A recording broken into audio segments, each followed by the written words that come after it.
Bismillahirrahmanirrahim. Assalamualaikum warahmatullahi wabarakatuh. Selamat datang kepada teman-teman peserta pelatihan desain grafis via Android pada aplikasi Pixel Lab. Pada pelatihan kali ini, kami akan membahas mengenai pengenalan tools yang ada pada aplikasi Pixel Lab. Nah, apabila teman-teman belum punya aplikasi Pixel Lab, teman-teman bisa download aplikasinya di Play Store. Apabila sudah di-download, maka teman-teman bisa langsung klik ikon pada aplikasi Pixel Lab ini. Nah, ini adalah tampilan awal dari aplikasi Pixel Lab. Ketika pertama kali kita masuk pada aplikasi Pixel Lab, kita akan diarahkan untuk membuat suatu tampilan background dengan pilihan yang beragam-ragam. Seperti ini ya teman-teman. Kita bisa langsung menggeser dari kiri ke kanan ataupun dari kanan ke kiri.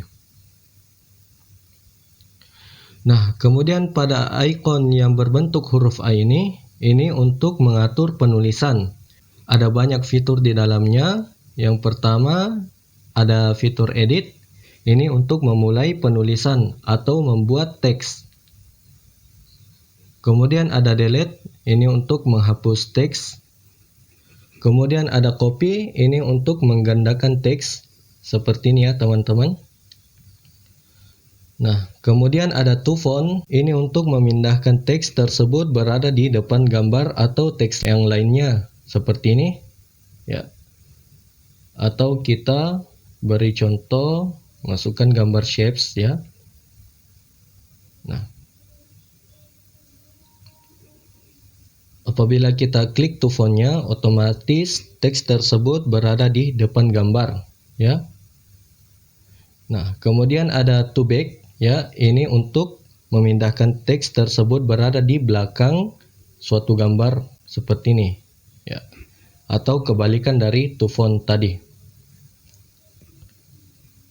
Nah, kemudian ada position, ini untuk mengatur perpindahan suatu teks secara manual. Seperti ini ya, teman-teman. Semakin besar move by-nya, maka perpindahan atau pergeseran teksnya juga semakin besar. Dan sebaliknya, apabila move by-nya semakin kecil, maka perpindahan teks tersebut semakin kecil juga. Nah, kemudian ada relative position ya. Ini untuk memindahkan teks secara otomatis. Hampir seperti position tadi, hanya saja ini langsung memindahkan secara otomatis. Seperti ini, ketika kita klik yang di tengah, maka teks tersebut otomatis berada di tengah. Ketika kita klik ke kanan, maka otomatis teks tersebut berada di pojok kanan. Ketika kita klik ke kiri, maka teks tersebut otomatis berada di pojok kiri, dan sebagainya. Kemudian ada size, ya, ini untuk mengatur besar kecilnya suatu teks tersebut ya, seperti ini. Kemudian ada padding, ini untuk mengatur jarak awal pada teks dan mengatur jarak pada akhir teks ya, seperti ini. Kemudian ada color ya, ini untuk memberikan warna pada teks seperti ini ya. Kemudian ada tekstur, ini untuk menambahkan gambar di dalam teks tersebut. Contoh, kita ambil gambar seperti ini ya.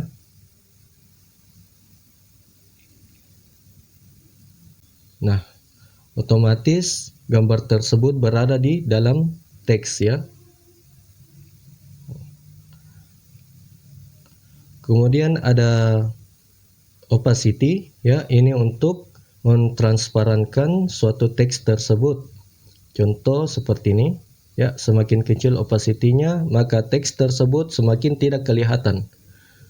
Dan begitu pula apabila semakin besar opacity-nya maka teks tersebut semakin kelihatan ya, atau semakin solid. Kemudian ada rotate ya, ini untuk memutar teks. Kemudian ada mask ya. Ini untuk menghapus sebagian dari teks tersebut seperti ini. Kemudian ada font, ini untuk mengubah jenis teks tersebut ya, sesuai dengan keinginan kita seperti ini. Nah, kemudian ada style, ini untuk memberikan gaya pada teks seperti ini ya. Kita miringkan atau mempertebalkan suatu teks ya. Kemudian ada curve ya. Ini untuk membentuk teks tersebut menjadi semakin bulat seperti ini. Ya. Kemudian ada background, ini untuk memberikan latar pada teksnya ya, seperti ini.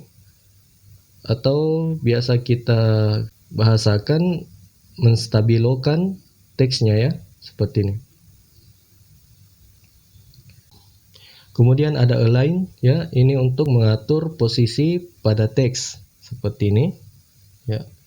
Contoh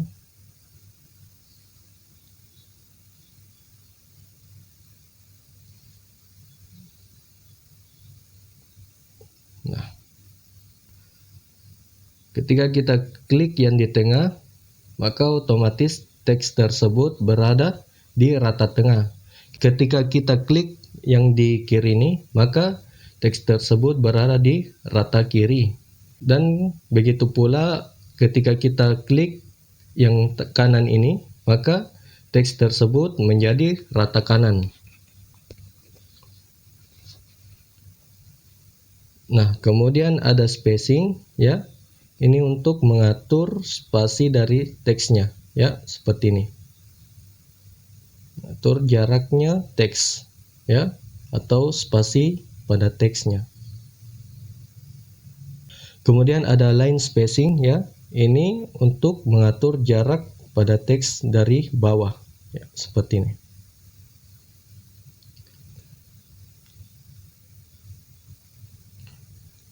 Kemudian ada stroke ya.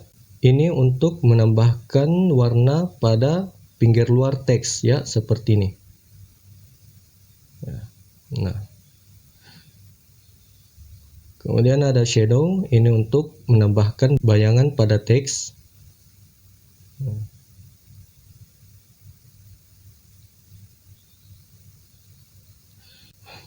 Kemudian ada inner shadow ya, ini untuk menambahkan warna pada pinggir dalam teks tersebut seperti ini ya teman-teman. Nah, ini kebalikan dari stroke yang tadi ya. Kemudian ada emboss, ini untuk membuat teks tersebut terlihat timbul ya, seperti ini. Bisa kita atur cahayanya ya. Kemudian ada perspektif ya, ini untuk memiringkan teks tersebut seperti ini ya. Nah, kita bisa atur sesuai dengan keinginan kita. Kemudian ada 3D rotate ya, ini untuk membalikkan teks dari atas ke bawah ataupun dari kanan ke kiri seperti ini. Kemudian ada 3D text ya, ini untuk menebalkan suatu teks tersebut ya, seperti ini. Contoh ya, semakin tebal ya teman-teman. Nah, seperti ini.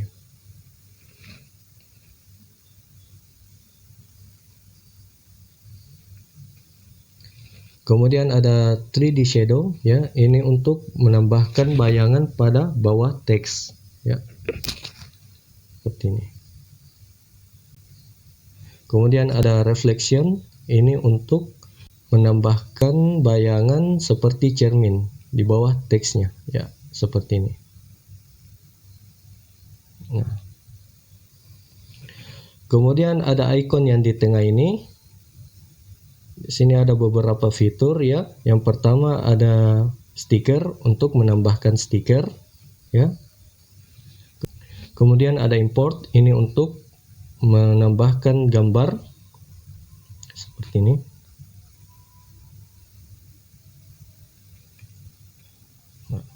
Kemudian ada draw, ini untuk menggambar secara manual, ya, seperti ini.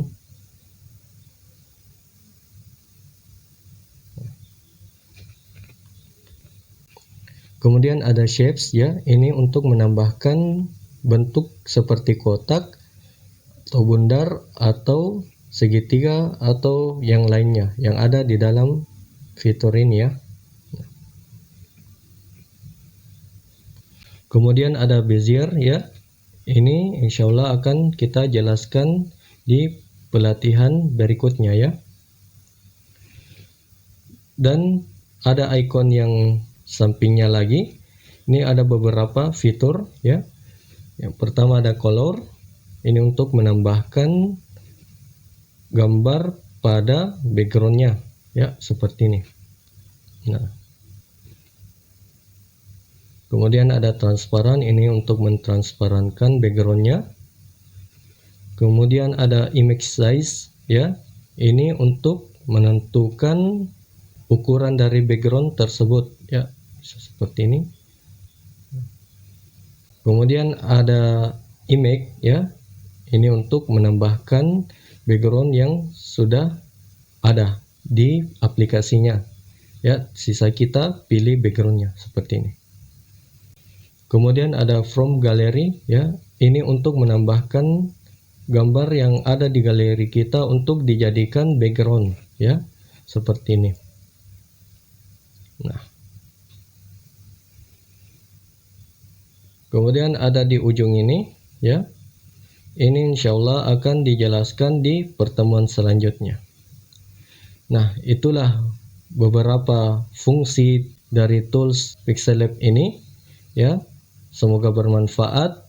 Assalamualaikum warahmatullahi wabarakatuh.